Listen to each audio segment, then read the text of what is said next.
الحمد لله رب العالمين والعاقبة للمتقين الصلاة والسلام على أشرف الأنبياء والمرسلين أما بعد السلام عليكم ورحمة الله وبركاته.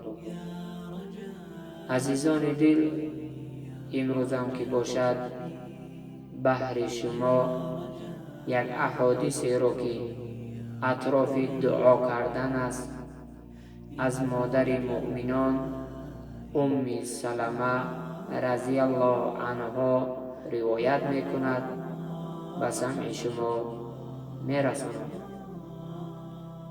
میگوید رسول الله صلی الله علیه و سلم وقتی که نماز بامداد را ادا میکرد و این دعا را حضرت میخواندند.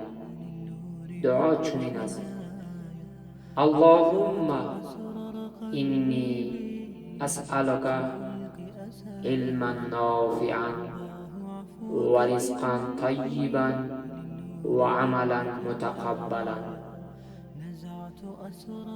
معنی دعا چنین است: بارا الها ما سوال میکنم یا ما طلب میکنم علم را که منفعتناک باشد. یعنی یا الله ما از ذات پاک تو علم را که منفعتناک است هم برای دنیا و هم برای آخرت از تو طلب میکنم.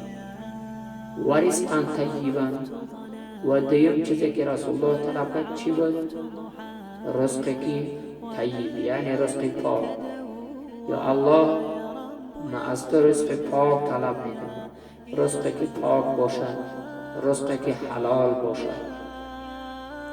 و سوم چی بود رسول الله طلب کرد؟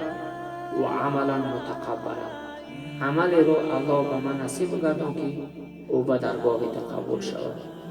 امروز من شما عملها زیاد میکنیم، لیکن اون عملهای را باید از الله طلب کنیم که او به درگاه الله مقبول شود، یعنی قبول شود. به خاطر رسول الله صلی الله علیه وسلم عمل را طلب میکند از الله که اون عمل به درگاه الله مهربان قبول شود. این دعا را کوشش کنید که به حفظ کردن و در زندگی تطبیق کردن و خواندن فراموش نکنید. الله متعال تا صحبت‌های دیگر همه من و شما را در حفظ امان خود نگه بدارد.